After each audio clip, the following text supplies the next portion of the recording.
नमस्कार प्रेक्षकांनो, ठरलं तर मग या मालिकेचा पुढील जबरदस्त ट्विस्ट आपल्याला बघायला मिळणार आहे आणि तुम्हाला सायली आवडत असेल तर चॅनलला सबस्क्राईब करून हा भाग शेवटपर्यंत बघा.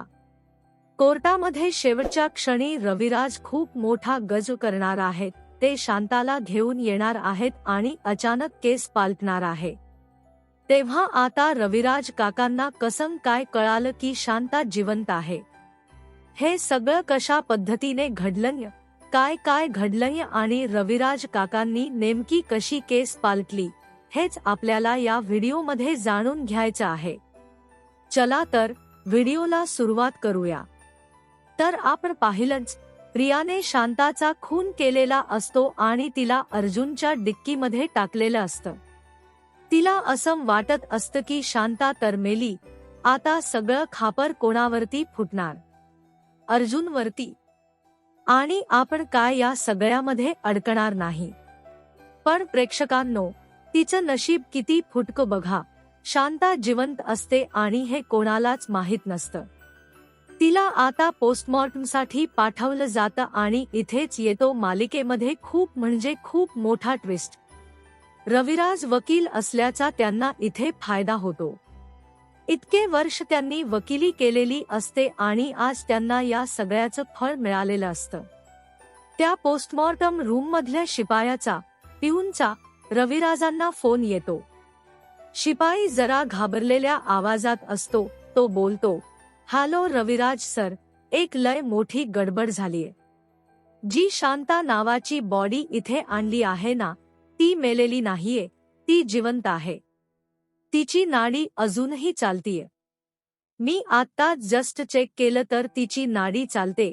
मला फार भीती वाटते. आणि हे ऐकून रविराजांना इतका मोठा धक्का बसलेला असतो.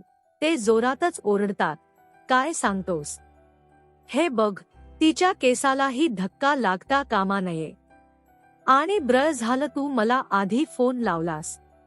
ब्र मला एक सांग, ही गोष्ट बाकी कोणाला तू सांगितली नाहीयेस ना? तेव्हा शिपाई बोलतो, नाही साहेब, मी पहिल्यांदाच तुम्हाला फोन केलाय आणि तुम्हाला सर्वप्रथम ही बातमी दिली आहे. तेव्हा रविराज बोलतात, गुड. मी आताच्या आता चैतन्य आणि इन्स्पेक्टर सावंतांना तिथे पाठवतोय. कोणालाही याचा सुगावा लागता कामा नये. आणि खास करून त्या नवीन आलेल्या इन्स्पेक्टरला, कारण तो आल्यापासून आपल्या अर्जुनवरती डूक धरूनच आहे. पुढे आपण पाहतो तर काय, रात्रीची वेळ असते. इन्स्पेक्टर सावंत आणि चैतन्य दोघेही तिथे पोहोचलेले असतात. तिघे आता आत जातात. पाहतात तर काय, स्ट्रेचरवरती शांता पडलेली असते. चैतन्य पुढे जाऊन तिची नाडी तपासतो आणि बोलतो, देवाचे आभार सावंत साहेब, हिचा श्वास तर खरंच चालू आहे. पण हिला इकडून हलवायचं कसं? बाहेर कसं काढायचं तेच मला कळत नाहीये, कारण बाहेर तर गार्ड्स आहेत. तेव्हा सावंत बोलतात, तू अजिबात काळजी करू नकोस. हिला आधी आपण व्हीलचेअरवरती बसवूया, असं म्हणत तिला व्हीलचेअरवरती बसवतात. तिच्या अंगावरती एक ब्लंकेट टाकतात आणि तिच्या तोंडाला एक ऑक्सिजन मास्क लावतात, जो की चालूच नसतो, जेणेकरून कोणालाही तिचा चेहरा दिसणार नाही. सावंत बोलतात, तसेही ते गार्ड्स आता झोपले असतील, पण समजा जरी कोणी विचारलं तर सांगायचं की क्रिटिकल पेशंटला आयसीयू मध्ये शिफ्ट करतोय, चला लवकर. आणि अशा प्रकारे खूपच शिताफीने व्हीलचेअर शवागारातून बाहेर काढतात आणि मागच्या गेटने ते शांताच्या बॉडीला लंपास करतात. याची खबरबात कोणापर्यंतही पोहोचत नाही. इकडे आपण पाहतो तर काय, रात्रीची वेळ असते. प्रिया तिच्या बेडरूम मध्ये असते. अश्विन झोपलेला असतो. ती तिचा फोन काढते आणि रुमालाने फोनचा माईक झाकून अश्विनच्या डॉक्टर मित्राला कॉल करते. तर प्रेक्षकांनो, हा तोच डॉक्टर असतो जो शांताचं पोस्टमॉर्टम करणार असतो आणि सगळं याच्याच हातात असतं. प्रिया आता आवाज बदलून दबक्या आवाजात बोलते, हॅलो डॉक्टर. तेव्हा डॉक्टर बोलतो, कोण बोलतंय? तेव्हा प्रिया बोलते, हे बघा, मी कोण बोलते हे महत्वाचं नाहीये. उद्या सकाळी तुमच्याकडे एका शांता नावाच्या बाईची बॉडी पोस्टमॉर्टमसाठी येईल. डॉक्टर बोलतात, हो, पण तुम्ही कोण आणि मला का सांगताय हे? तेव्हा प्रिया बोलते, कारण मला तिचा रिपोर्ट बदलून हवाय. तुम्हाला फक्त एवढंच लिहायचं आहे की तिचा मृत्यू काल रात्री झालाय. आणि हो, तिच्या बॉडीवर किंवा आजूबाजूला तुम्हाला माझे काही फिंगरप्रिंट्स सापडले तर ते गायब करायचे आहेत. आणि या कामासाठी तुम्हाला जितके पैसे हवेत ना, तितके पैसे मी आत्ताच्या आता ट्रान्सफर करायला तयार आहे. तर प्रेक्षकांनो, या प्रियामध्ये इतका कॉन्फिडन्स कुठून येतो तेच कळत नाहीये. नाही म्हणजे या प्रियाकडे फुटी कवडी सुद्धा नाहीये आणि डॉक्टरला काय म्हणतीय, तुम्हाला हवे तितके पैसे देईन. आता ही लूटमार करणार आहे का धाड टाकणार आहे कोणाच ठाऊक. आणि हा डॉक्टर सुद्धा पैशांच्या आमिषाला बळी पडून होकार देतो. प्रिया फोन कट करते आणि गालातल्या गालात हसू लागते. मनातल्या मनात बोलते, बिचारा अर्जुन सुभेदार आता कायमचा जेलमध्ये सडणार. माझा रस्ता मोकळा. पण तिला कुठे माहिती असतं की तिची गाठ यावेळेस अर्जुन सुभेदारशी नाही, तर सिनियर ॲडव्होकेट रविराज किल्लेदार यांच्याशी पडलेली असते, ज्यांनी शांताची बॉडी ऑलरेडी गायब केलेली असते. इकडे आपण पाहतो तर काय, फायनली निकालाचा दिवस आलेला असतो. सुभेदार घरामध्ये प्रचंड तणावाचं वातावरण असतं. सगळेच कोर्टामध्ये जाण्यासाठी निघालेले असतात. कल्पना रडत असते. कल्पना रडतच म्हणत असते, माझ्या अर्जुनने काहीच केलेलं नाहीये, तो असा कोणाचा जीव घेऊच शकत नाही. तेव्हा प्रतिमा तिला धीर देते आणि बोलते, रडू नकोस कल्पना, आपल्या अर्जुनवर बाप्पांची कृपा आहे बघ. आज कोर्टात काहीतरी चमत्कार नक्कीच घडणार आणि आपला अर्जुन निर्दोष सुटेल. चल आता उशीर होतोय. तर आपण पाहतो तर काय, सगळेच कोर्टामध्ये पोहोचलेले असतात. हिअरिंगला सुरुवात झालेली असते. अर्जुनने त्याची केस स्वतः लढण्याचा निर्णय घेतलेला असतो, पण समोरचा सरकारी वकील मात्र अतिशय आक्रमक असतो.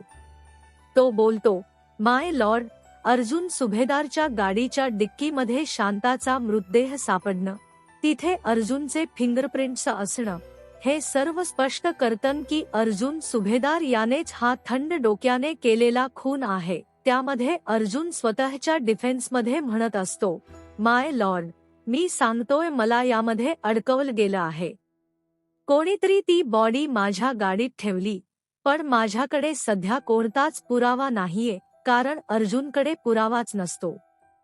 जज आता हातोडा आपटतात आणि ओरडू लागतात, ऑर्डर, ऑर्डर.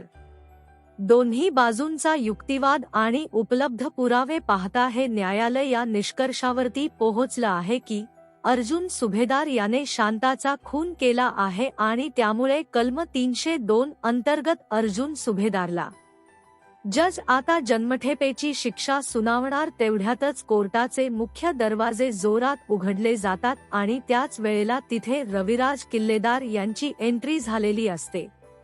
ते खणखणीत आवाजामध्ये जोरातच ओरडतात, ऑब्जेक्शन माय लॉर्ड. तर प्रेक्षकांनो, ते एकटे नसतात, त्यांच्याबरोबर व्हीलचेअरवरती बसलेली शांता सुद्धा असते. आणि शांताला बघून सगळ्यांना खूप मोठा धक्का बसलेला असतो. प्रिया तर शांताला बघून अक्षरशः थरथर कापायला सुरुवात करते. रविराज पुढे बोलतात, माय लॉर्ड, ज्या शांताच्या खुनासाठी तुम्ही या निष्पाप अर्जुनला शिक्षा सुनावणार आहात ना, ती शांता जिवंत आहे आणि ती इथे या कोर्टात हजर आहे. जज्जांना सुद्धा आश्चर्याचा चांगलाच धक्का बसलेला असतो. ते बोलतात, मिस्टर किल्लेदार, अहो हे सगळं काय चाललंय? ही शांता जिवंत कशी काय? तेव्हा रविराज बोलतात, माय लॉर्ड, माझ्या अशिलाला या खोट्या केसमध्ये जाणीवपूर्वक अडकवण्यात आलं होतं, पण सत्य लपून राहत नाही. शांता, पुढे ये आणि कोर्टाला सांग त्या रात्री नक्की काय घडलं होतं. कोणी तुझ्यावरती जीवघेणा हल्ला केला होता. सांग, तुला आता घाबरण्याची काही गरज नाहीये, तू कोर्टामध्ये आहेस. जे काय असेल ना, ते भडाभडा बोलून मोकळी हो. शांता आता प्रियाकडे बोट दाखवत रागाने बोलते, माय लॉर्ड, या बाईने, या प्रियाने माझ्यावरती जीवघेणा हल्ला केला होता, मला संपवण्याचा प्रयत्न केला होता. ती रात्री माझ्या खोलीत आली जिथे अर्जुन साहेबांनी मला सुरक्षित ठेवलं होतं. तिने मला धमकवण्याचा प्रयत्न केला आणि नंतर चाकूने माझ्यावरती खूप वार केले, सपासप वार केले. प्रिया मधूनच बोलते, खोट बोलती, या सगळ्याशी माझा काही एक संबंध नाहीये. तेव्हा शांता बोलते, गप्प बस खोटाडे. माय लॉर्ड, मी बेशुद्ध पडले तेव्हा या बाईला काय वाटलं की मी मेले. म्हणून स्वतःचा गुन्हा लपवण्यासाठी आणि अर्जुन साहेबांना या सगळ्यामध्ये अडकवण्यासाठी हिनेच माझी बॉडी उचलून अर्जुन साहेबांच्या डिक्कीत टाकली होती. ते तर माझं नशीब बलवत्तर म्हणून मी वाचले. प्रिया आता पुरतीच अडकलेली असते, तिच्याकडे कोणतेही उत्तर नसते. सुभेदार कुटुंबातील प्रत्येक जण तिच्याकडे रागाने आणि तिरस्काराने बघत असतात. अश्विन आणि अर्जुन या दोघांचे डोळे संतापाने लाल झालेले असतात. जज आता पुढे बोलतात, इन्स्पेक्टर सावंत, या प्रियाला आताच्या आता कोर्टातून अटक करा आणि अर्जुन सुभेदार यांची सर्व आरोपांमधून निर्दोष मुक्तता करण्यात येत आहे. आणि हे ऐकल्यावर सायली, अर्जुन या सगळ्यांना खूप आनंद झालेला असतो. फायनली रविराज किल्लेदार यांच्यामुळे खूप मोठं संकट टळलेलं असतं आणि प्रियाला तिच्या गुन्ह्याची शिक्षा मिळालेली असते. तेव्हा आता पुढे मालिका नक्की काय वळण घेईल हे बघणं खूप म्हणजे खूप इंटरेस्टिंग असणार आहे. असेच अपडेट्स बघत राहण्यासाठी चॅनलशी कनेक्टेड रहा.